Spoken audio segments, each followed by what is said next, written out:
possui o exemplar da Bíblia, a referência à carta do apóstolo Paulo aos Filipenses, capítulo de número 3, eu gostaria de ler 3 versículos, partindo do versículo de número 12.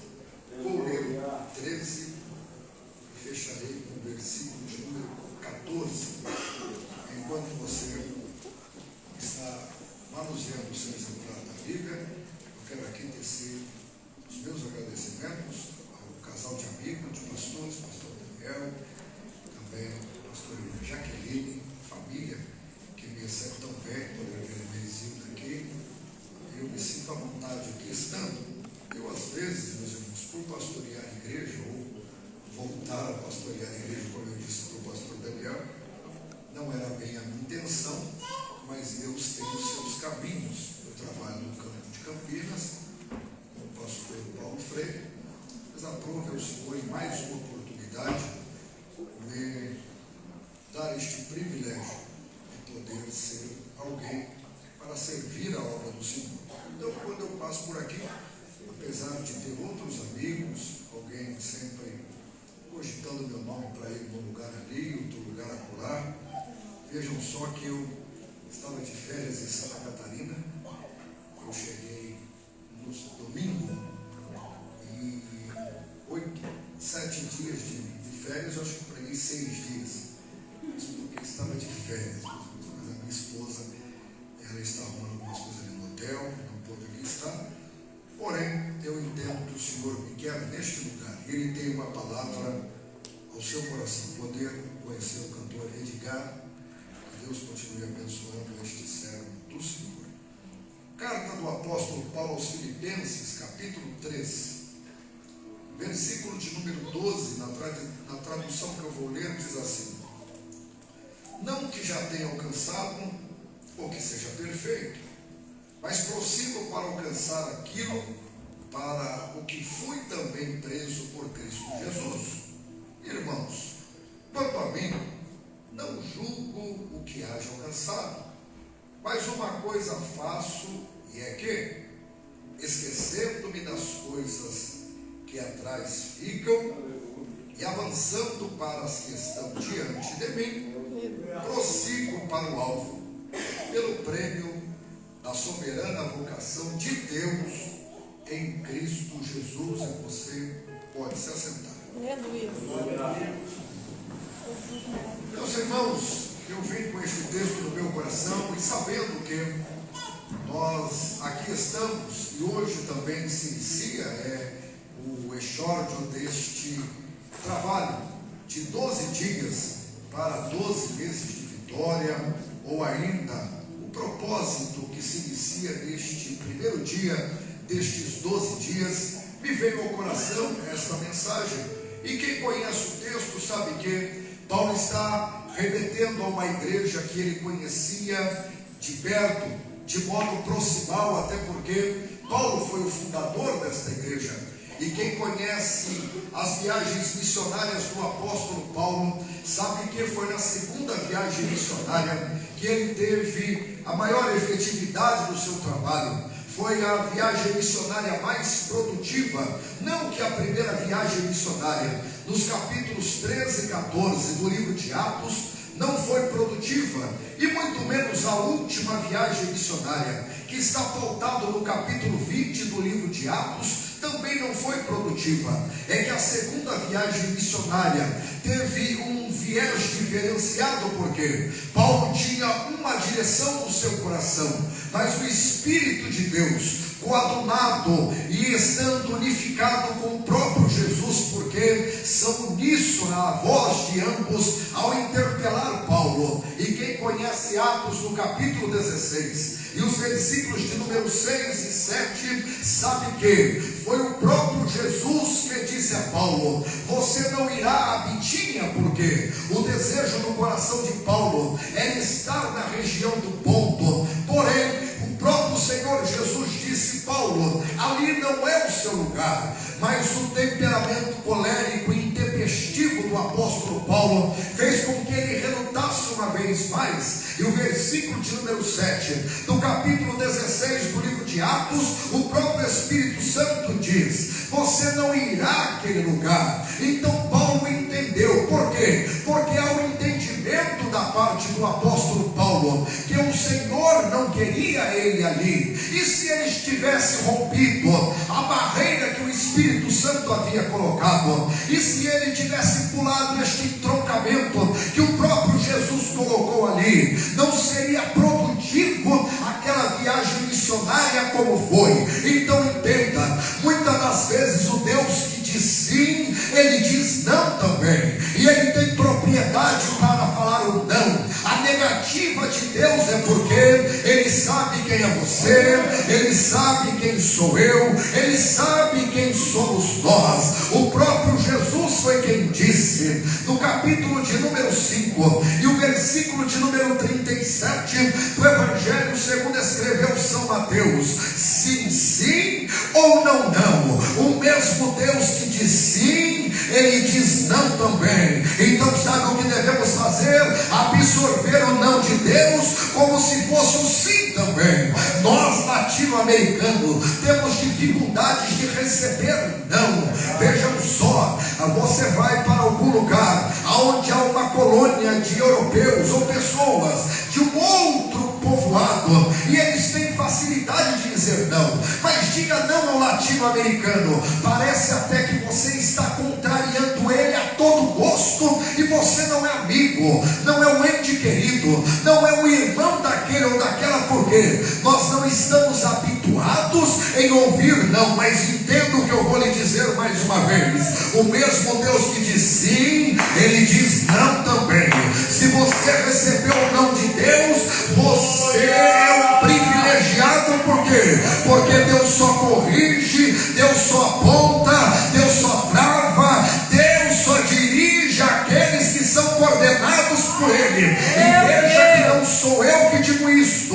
Romanos capítulo 8 e o versículo de número 16 diz assim: se sois guiados pelo Espírito de Deus, então sois filhos de Deus. Ou seja, Deus só guia os filhos, os bastardos não. Pelo contrário, lá em Hebreus 12, 8 diz que o bastardo fica sem disciplina, que o bastardo está entregue à sorte, mas o filho não. Deus corrige aquele a quem ama, como nos diz Apocalipse 3,19. Então Paulo entendeu, Paulo está cônscio daquilo que o Senhor Jesus e a unicidade do Espírito Santo quer com ele. Então o que ele faz? Ele então remete a um tempo de serenidade, de arrefecimento, e ele vai esperar as orientações de Deus. Eu costumo dizer, pastor Daniel, assim: quando você estiver muito triste, cabisbaixo, não diga nada a ninguém, e quando estiver muito contente, não prometa nada a alguém, porque os dois extremos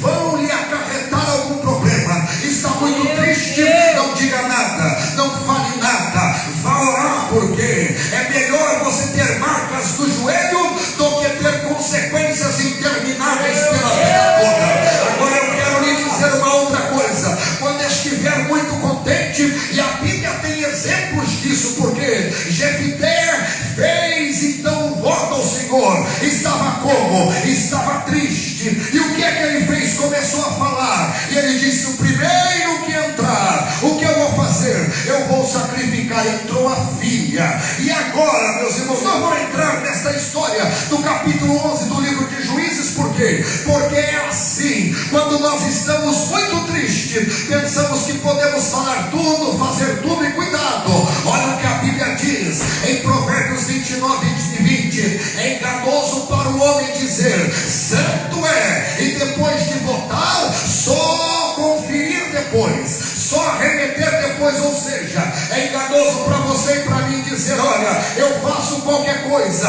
e depois, quando acontece aquilo que você disse que ia fazer, você não consegue fazer. Então o que é que eu consigo fazer, pastor? O que Paulo fez? Paulo esperou a orientação do Senhor, e Deus não deixa os seus filhos desorientados. Por quê? Olha o que diz o texto: o varão da Macedônia se apresentou a Paulo dizendo, um homem falando com Paulo: vem para cá me ajudar. Mas espera aí, pastor, pregar o evangelho não é o dever de cada cristão? Sim, Marcos 16 e 15 diz: ide por todo o mundo e pregar o evangelho ao vizinho,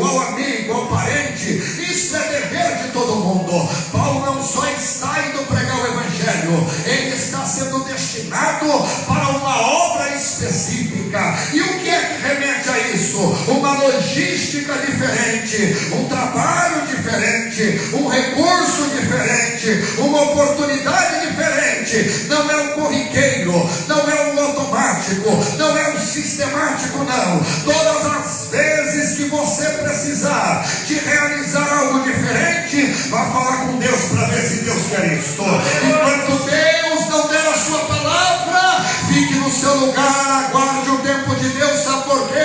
A Ele não tarda e não falha. O tardar é seu. Hebreus 10:37 ele diz: se tardar, espera. Ele não está dizendo que Deus está dizendo o tardar é para você. Sabe por quê? Deus só chega na hora certa. Deus só chega no momento certo. Deus só chega no combinado que Ele mesmo tem marcado no seu memorial. Então vejam só o que aconteceu na segunda viagem missionária, o fundar da igreja em Filipo. Atos capítulo 16, dos versículos de número 31 a 36. O fundar da igreja em Tessalônica. Atos 17:4. Foi fundada a igreja de Bereia. Atos 17:11. Foi fundada a igreja em Atenas. Atos 17:24. E foi fundada a igreja em Corinto. Atos capítulo 18, dos versículos de número 1 a 11. Mas vejam só, eu quero falar da igreja de Filipo. Quando Paulo está escrevendo esta carta, esta missiva, ele não está em uma situação cômoda, como nós estamos nesta noite. Por quê? Você pode até pensar: olha, pastor, eu vim fadigado no serviço, eu vim fadigado no trabalho, eu tive um dia um tanto corriqueiro. Mas você tem liberdade, não está tolhido da sua liberdade, não está manietado, não está encarcerado. Paulo não, ele está em uma situação desconfortável, e toda vez que isso me veio à memória, Deus me traz ao lume que, com todas as intempéries, com todas as adversidades, eu não estou manietado, eu não estou encarcerado, eu tenho liberdade para fazer o que quero, o direito de ir e vir ainda está comigo. Mas Paulo faz questão de dizer, em 2 Timóteo 2:9, eu estou preso, mas a palavra do Senhor não. Sabe o que ele está dizendo? Eu posso fazer alguma coisa. Se alguém que está preso pode fazer alguma coisa, o que é que Deus espera daquele que está livre? Você está livre no espírito, na alma, no corpo. Você tem o direito de vir. Então sabe o que eu quero lhe dizer? Você tem todas as oportunidades dadas por Deus. Não coloque barreira, não levante entroncamento, não fique aí cogitando e claudicando em pensamentos alheios. Deus te deu tudo aquilo que você precisa. Você não tem necessidade de nada, até porque tudo aquilo que você tem foi facultado por Deus. Aleluia!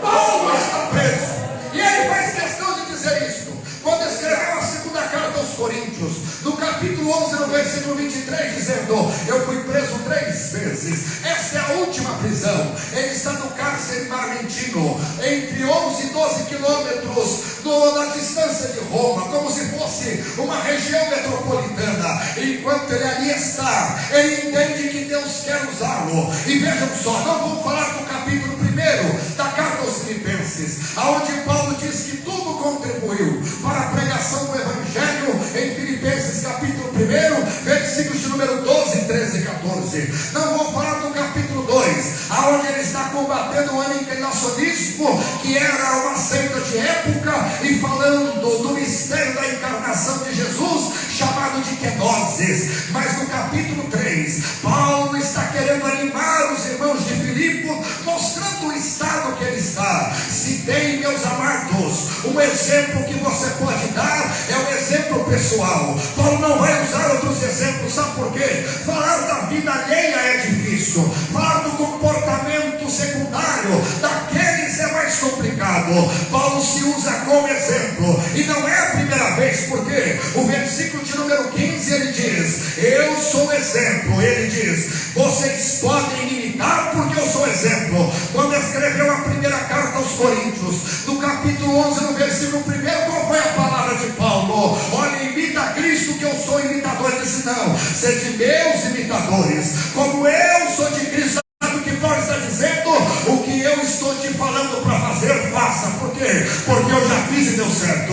Não coloque dúvida naquilo que Deus tem para você. O mal hoje da humanidade é ficar claudicando, titubeando, cogitando, vacilando em dois pensamentos. O que Deus falou para você não erra. Deus não é alguém que tem duas palavras. Se Deus disser, acate. Se Deus disser, absorva. Se Deus disser, traga para você. Se aliance, se alinhave com o céu. Por quê? Quem está dizendo é a boca do Senhor, e ela não cai por terra, porque a palavra de Deus não volta vazia. Qual é o sentimento de Paulo? Primeiro, se você quiser ter um ano de vitória, se você quiser ter um janeiro de vitória, se você quiser um 2023 abençoado por Deus, olha o que ele diz no versículo de número 12, a parte A, e o versículo de número 13, a parte A. Ele diz assim: olha, não que tenha alcançado. Ele começa dizendo, quando ele vai para o versículo 13, no capítulo 3, ele diz, não que tenha alcançado. Sabe qual é o sentimento do espírito de Paulo? Eu não estou acomodado, eu não alcancei ainda. Ele está dizendo, eu tenho uma inquietude. E qual é a inquietude de perturbação? Não, ele está dizendo, eu estou buscando melhorar, eu estou buscando melhorar, eu estou buscando melhorar. As pessoas se preparam para tudo hoje, pastor Daniel. Hoje tem até pós-doutorado, mas eu fico vendo algumas pessoas que na fé são zanzigas, são desnutridos, estão escarifados, bem magros. Por quê? Porque não evolui na fé, evolui na vida profissional, evolui na vida universitária, evolui em tudo, mas não consegue evoluir na vida espiritual. Quando nós descobrimos que a vida espiritual não é uma vida de manasgo, não é uma vida mórbida, não é uma vida estarrecida, não é uma vida emborcada, nós viveremos em novidade. Porque ele está dizendo, ninguém me quietes, eu não alcancei ainda, eu não alcancei ainda. Sabe o que Paulo está dizendo? Eu estou sempre melhorando, eu estou sempre melhorando, eu estou falando a filhos de Deus e a filhas de Deus que estão em um processo, não terminou ainda, porque é sempre melhorando, é sempre aperfeiçoando-se, é Deus nos pulindo, é Deus fazendo com que as coisas se evoluam do ponto de vista bom. E isso não é nada diferente. Sabe por quê? Paulo chegou em Atenas, e olha o que diz Atos 17 e 16. E o espírito de Paulo revoltava-se dentro de Paulo. Não é que Paulo estava perturbado, espírito se revoltava a Paulo, dizendo, eu preciso fazer alguma coisa, eu preciso fazer alguma coisa, eu preciso fazer alguma coisa, eu preciso fazer alguma coisa. Esta é a inquietude do céu, significa, eu preciso, mas eu não estou demonstrando, falando somente, eu estou pedindo ao Senhor, no que é que eu posso ser útil, no que é que eu posso melhorar, no que é que Deus quer me usar. Eu quero lhe dizer nesta noite, se você não fez essa oração no começo do ano, faça hoje, dizendo, Senhor, aonde é que o Senhor quer me usar? Quando é que o Senhor quer me usar? Se você tiver a ousadia para orar nesta noite, dizendo, eu não alcancei ainda, eu não alcancei ainda, há um incômodo na minha alma, há uma inquietude de Deus dizendo para mim, eu preciso fazer alguma coisa que eu ainda não sei. Se você não sabe, o Senhor que revela, Ele está aqui, Ele vai te revelar nesta noite. Paulo está dizendo, não que eu tenha alcançado, ou seja, não alcancei.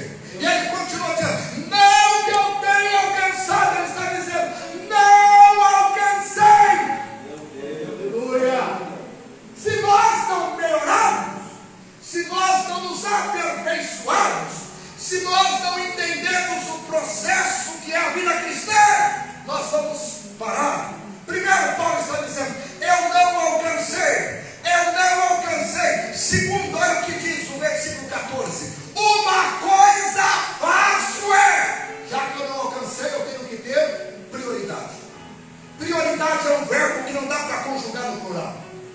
Prioridade é singular, ou dizendo: olha aqui, uma coisa eu tenho que fazer a primeira, para depois fazer a segunda, para depois fazer a terceira, para depois fazer a quarta. Alguém um dia me perguntou, dizendo: olha, pastor Diego, por que é que os crentes da sua igreja, ao invés de passar o dia 31 de dezembro para o dia 1º de janeiro, eles não vão à praia para ver os fogos, eles não chacoalham champanhe e dizem: bem-vindo seja o ano novo? Por que é que eles não fazem isso, não fazem aquilo, não fazem aquilo outro? E eu disse àquela pessoa: é porque os crentes entenderam, os fiéis entenderam, que ele tem que dedicar os seus primeiros micronésimos de segundo, os seus primeiros segundos, os seus primeiros minutos, os seus primeiros momentos na presença de Deus, dizendo: eu estou aqui, Senhor. É uma coisa fácil, é o Deus das primícias, é o Deus da prioridade. Sabe o que é que está acontecendo hoje? As pessoas, os cristãos, eles não têm esse sentimento. Por exemplo, uma coisa, o que é que você tem que fazer primeiro? Não adianta começar pelo segundo, não adianta começar pelo terceiro. Isso é uma lógica. O próprio Jesus falou isso. Aonde? Mateus 16:33. Buscai primeiro. Meu Deus, aleluia, meu Deus. Tem uma ordem para que as coisas aconteçam. Se nós secundarizarmos, terciarizarmos as coisas, nada vai acontecer. Ele está dizendo: uma coisa, eu tenho prioridade. Qual é a sua prioridade nessa noite? Aleluia. Eu não estou dizendo que a sua prioridade tem que ser a minha prioridade. O que é que você tem de prioridade? O que é que você colocou como primeiro para fazer? Paulo está dizendo: uma coisa faço. Não é teórico, porque tem algumas pessoas que fazem aonde? Na mente, no papel. Em papel aceita qualquer coisa. Você escreve o que você quiser. A mente, você pensa qualquer coisa. Agora a ação depende de uma atitude. Aleluia. Glória a Deus. Uma coisa faço e é. Aleluia. Tem pessoas pensando que Deus vai descer do céu para fazer o que ele precisa fazer. Tem alguém cogitando a hipótese que o anjo vai fazer algo por ele, que ele precisa fazer. Uma coisa faço. O que é que você precisa fazer? O que é que eu preciso fazer? E ele diz o quê? Uma coisa faço e é que. Agora a atitude de Paulo: esquecendo-me das coisas que para trás ficam. O que é que Paulo está falando com isso? Duas situações. Primeiro, a vida de pecado, a vida pregressa que eu tinha está esquecida. Aleluia. Não é esquecida do ponto de vista da amnésia, não. É do ponto de vista do perdão. Olha o que diz Miqueias 7,19: os teus pecados foram lançados em mar, ou seja, Deus apagou e perdoou. Deus não se lembra mais. Se a vida pregressa sua, quando você não servia a Deus, não tinha um arrependimento coligado com a conversão, está te atrapalhando, em nome de Jesus eu quero lhe dizer: você está perdoado.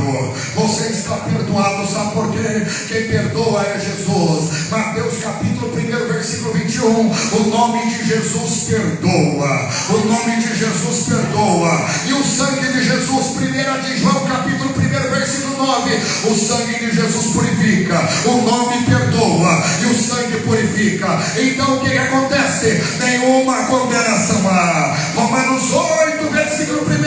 Para os que estão em Cristo Jesus, quem está em Cristo, nova criatura é. 2 Coríntios 5,17. Ele perdoa todos os seus pecados. E diz Hebreus 8,12: faço nova todas as coisas. Por que eu estou dizendo isso? Paulo precisava dizer isso aos coríntios, dizendo: olha, o meu pecado está escondido lá no Senhor Jesus. Como quem diz: eu estou perdoado, eu estou perdoado. Mas mais do que esquecendo-me da vida pregressa, Paulo está dizendo também: eu estou me esquecendo daquilo que eu já fiz.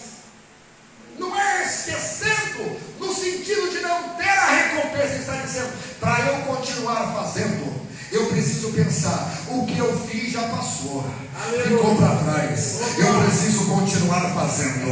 Eu preciso continuar fazendo. Pastor, eu já orei muito, continue orando. Pastor, eu já preguei muito, continue pregando. Pastor, eu já ensinei muito, continue ensinando. Pastor, eu já fiz, continue fazendo. Sabe por quê? Porque recompensa só tem para quem continua fazendo. Não importa o que você já fez, o que você já fez está computado no memorial de Deus, e lá ninguém apaga nada. Por quê? Porque no céu tem um memorial, Malaquias 3:16, e ninguém consegue borrar, ninguém consegue apagar o que você já fez. Pelo contrário, Jesus foi quem disse em Apocalipse 22:12: o teu galardão está comigo. Tem uma recompensa para aquilo que você fez, mas precisa continuar fazendo. Aleluia. Qual foi a exortação de Jesus? Em São Lucas, no capítulo 9, versículo 62: quem põe a mão no arado não pode olhar para trás. Ele precisa continuar olhando para frente. Se você já fez, continue fazendo. Se você já fez, continue fazendo. Se você sabe o que você precisa fazer, continue fazendo. Por quê? Porque é isto que estamos vivenciando hoje. Pessoas que já fizeram muito pensam que não precisam fazer mais nada. Não, você precisa continuar prosseguindo. Você precisa continuar progredindo. Você precisa continuar frutificando. Você precisa continuar gerando. Você precisa continuar multiplicando. Por quê? Porque Deus conta com você. Porque Deus conta com você. Você precisa continuar fazendo. Paulo podia se gloriar. Olha o currículo deste. Quem lê Filipenses capítulo 3, quando Paulo vai falar do seu currículo, a partir do versículo de número 5, 6 e 7 e 8, ele podia dizer: olha, eu, segundo a lei, fariseu, e judeu da tribo de Benjamim, com 2 cidadanias, um homem que conhecia de política, de ciência e de teologia, falava pelo menos 3 idiomas, tinha profissão de sobrevivência, fazedor de tenda, dentro da cultura judaica, um conhecedor das Sagradas Escrituras, debatia com homens de alto garbo e respeito. Ele poderia dizer: olha aqui, eu sou este, fundador de algumas igrejas. Mas Paulo não, ele está dizendo: eu estou esquecendo. Enquanto eu não tiver esse sentimento de ressignificar a minha vida, dizer: eu preciso continuar fazendo. Eu preciso continuar fazendo. Eu preciso continuar fazendo. Continuar fazendo não é fazer tudo. Por quê? Porque Paulo sabia o seu estado no reino. Paulo sabia a sua posição geográfica no reino. Você não precisa fazer tudo. Você precisa fazer o quê? O que você foi chamado para poder fazer. Aleluia. Olha o que diz Eclesiastes 9:10: o que vier à tua mão, faça conforme as tuas forças. Aleluia. Não há um texto da Bíblia que diz assim: faça tudo. Não. O que vier à tua mão. Aleluia. Que foste chamado para aquilo que Deus te chamou. Se você fizer aquilo que Deus te mandou fazer, você vai ver o resultado. Deus pode te usar em múltiplas áreas, mas aquilo que você faz com aquilo que o Senhor te chamou para poder fazer, é o que você faz de melhor.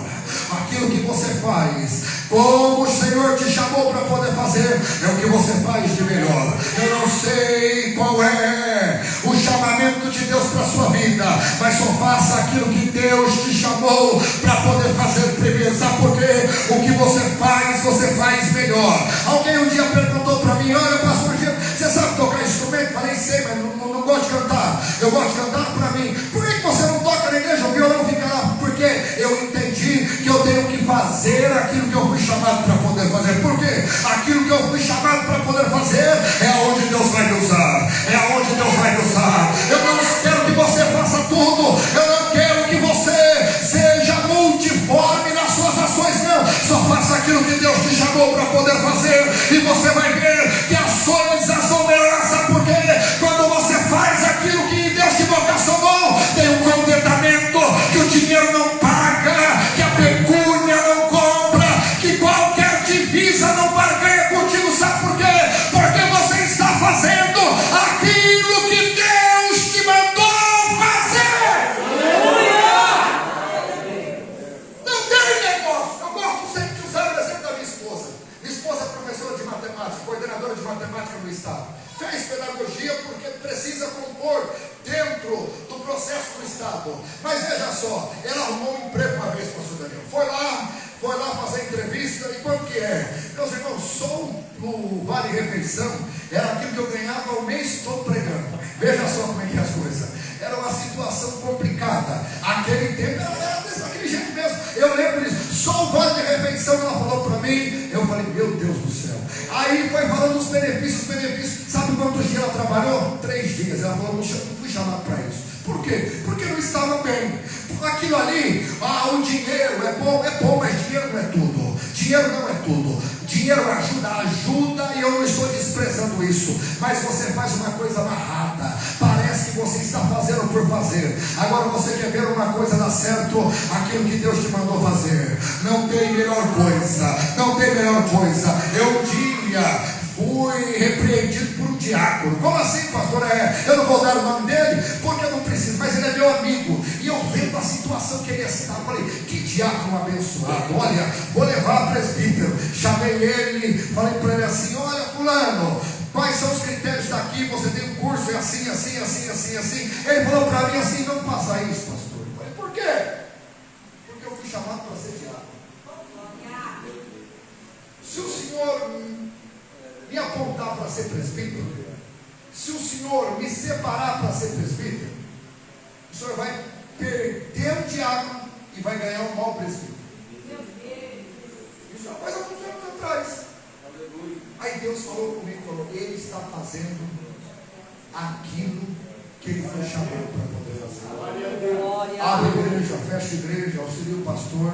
Tem que levantar outro dia 5 horas da manhã, mas não tem problema. Você vê o semblante de alegria. Está no rosto da pessoa, porque ele está fazendo aquilo que foi chamado para poder fazer. Mas ele faz quanto tempo? Ele já faz mais de 20 anos a mesma coisa. E eu fiquei pensando, olha, graças a Deus que eu tenho esse diácono. Porque se eu separo o presbítero e ele aceita, eu tinha perdido os dois. Isto é contentamento. É você dizer, olha, eu estou fazendo aquilo que Deus te mandou fazer. Vejam só, eu não vou dar a situação. Eu estava pregando no lugar, pastor Daniel, e aí alguém falou comigo, olha pastor, vou dar uma oferta, tá bom, isso não demora muito, depois eu te conto essa situação. A pessoa me deu um cheque, eu fui depositar. Ninguém mais trabalha com cheque, meus irmãos, ninguém mais. E hoje tem um aplicativo do banco, eu fui lá, depositei e não tem fundo. Mas aí minha esposa falou assim, mas olha o cheque, não tem fundo. Eu falei, não tem problema, sabe por quê? Porque eu estava fazendo aquilo que eu fui chamado para poder fazer. Mas veja só, isso foi num dia.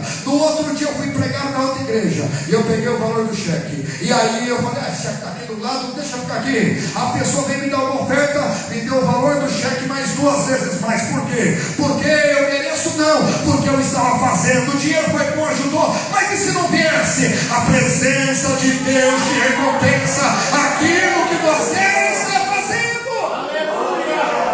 Olha o que Paulo está dizendo. Olha aqui, uma coisa faço e é que esqueceu. Enquanto você não esquecer aquilo que você já fez, você não abrirá a sua visão para produzir mais.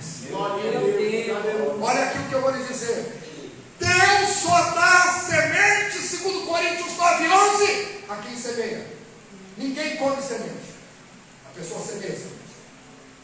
Se a pessoa guardar a semente, vai estragar, vai apodrecer, e ele vai perder uma condição de vingar aquela semente para frutos que iam produzir. O que ele tem que fazer? Semeia. Sabe o que Deus está dizendo? Deus só pode facultar mais para quem continua fazendo. Você faz e Deus te dá mais. Você trabalha e Deus te aperfeiçoa. Você começa a realizar algo para o nome do Senhor ser glorificado. Ele diz, eu vou investir mais, eu vou investir mais. Eu tenho talento agora, ele granjeou, recebe mais um, fica 2. Eu tenho um, ele granjeou com 2, ele tem 2, granjeou, agora eu dou mais 2, fica 4. Ele só vai granjeando, sabe por quê? Porque ele está fazendo o que ele foi chamado para poder fazer. Aleluia. Eu vou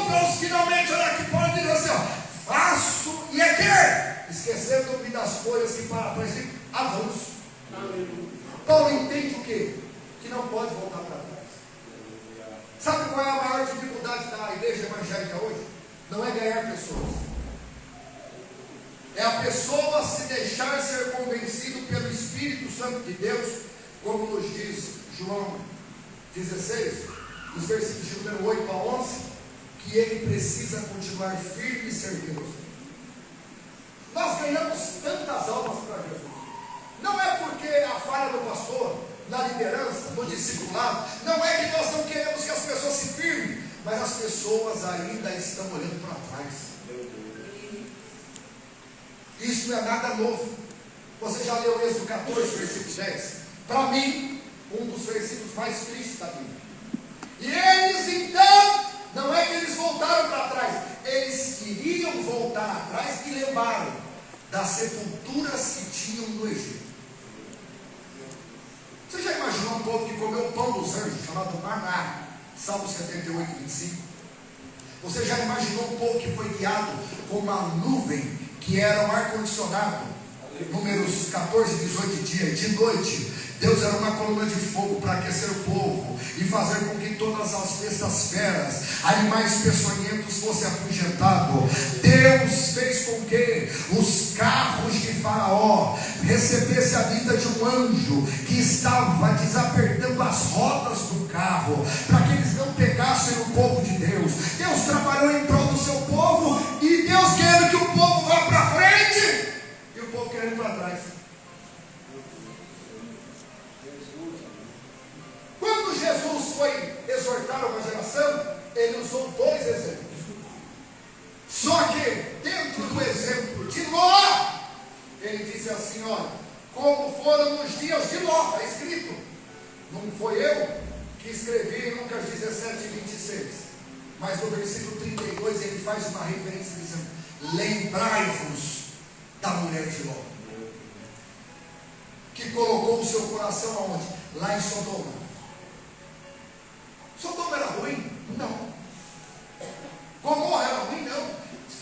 Foram cidades que encheram os olhos de Ló. Ló poderia ter a primazia de escolher o lugar que ele quisesse por Abraão. Abraão disse assim: Ló, se escolher a esquerda, eu vou para a direita. Gênesis capítulo 13, versículo 11. Se você escolher subir ao norte, eu vou ao sul. Sabe o que o texto diz? E viu Ló o que estava diante da sua frente. Irmãos, viu o que está diante da minha frente, coisa mais fácil que tem. E encheu os seus olhos da campina de Sodoma e ficou vislumbrado com Gomorra. Não era lugar horrível não, e horrendo não. Quando teve que sair, a mulher de Ló lembrou dos benefícios que Sodoma e Gomorra haviam dado a eles. Paulo está dizendo: eu preciso avançar, eu não posso voltar para trás. Voltar para trás implica em renúncia. Voltar para trás é se abdicar de muitas coisas. Voltar para trás é saber que se eu continuar avançando, o propósito de Deus é maior para a minha vida. Aleluia. É maior para a minha vida, é maior para a minha vida, é maior. Por quê? Nós podemos voltar para trás? Podemos.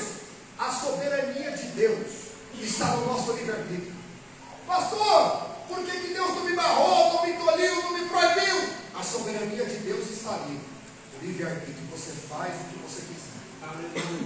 Eu faço o que eu quiser. Paulo está dizendo: eu preciso avançar. Como é que você vai avançar, Paulo? Ele está dizendo: eu prossigo. Paulo não está dizendo: eu corro. Teve uma vez que ele disse: olha, quem corre no estádio deve correr com velocidade. É o termo ali em 1 Coríntios 9, 25. Mas agora prosseguir, sabe o que significa? Avançar todo dia. E se não der para avançar, voltar atrás também não vou. Se não dá para avançar, eu paro. Mas amanhã eu vou um passo. Não vai dar para avançar amanhã muitos passos, mas eu avanço mais um passo. Eu vou passo por passo, peripasso, passo por passo, porque eu prossigo. Não dá para se fazer tudo em um dia só, então eu vou avançando, mas parar eu não vou, eu preciso prosseguir. Sabe o que eu quero lhe dizer? O Senhor está aqui para continuar fazendo você avançar. O Espírito de Deus, Ele continua dizendo ao seu coração: continue avançando, continue indo adiante, continue prosseguindo, continue, nem que for passo por passo, nem que for um passo de cada vez, você precisa continuar avançando, você precisa continuar prosseguindo. Ele diz: avanço para quê? Para o alvo. Paulo está dizendo: eu estabeleci uma meta na minha carreira, porque assim, eu termino com isso. Nem todos na igreja têm ministério, mas todos têm uma carreira. Como assim, pastor? Atos 20 e 24, Paulo diz assim: nada tenho na minha vida por preciosa, contanto que cumpra em mim ministério. E não entenda ministério como pastor, é serviço de um diácono, serviço de um servidor. Para cumprir o que? O ministério e a minha carreira, que recebi do Senhor Jesus, para dar testemunho da glória de Deus. Sabe o que Paulo está dizendo? Eu tenho ministério e carreira, mas se eu tivesse só a carreira, eu tinha que continuar prosseguindo, porque é a minha vida cristã. E aonde está isso? Olha o que nos diz Hebreus 12:1, a parte final: corramos para a carreira que nos foi proposta. Quando Paulo estava nos últimos dias da sua vida, ele não disse assim: eu terminei meu ministério, não. Segundo Timóteo 4:7, ele diz: eu combati o bom combate, eu terminei a carreira. Ele está dizendo: eu cheguei nos meus dias finais, a minha vida cristã está escondida no Senhor. Eu prossegui, eu avancei. Desde agora eu só quero a coroa da justiça que o justo juiz me dará a mim, e não somente a mim, mas todos quantos amarem a vida do Senhor. Olha o que Paulo está dizendo: eu avanço. E com a permissão do pastor Daniel, fique em pé, eu quero.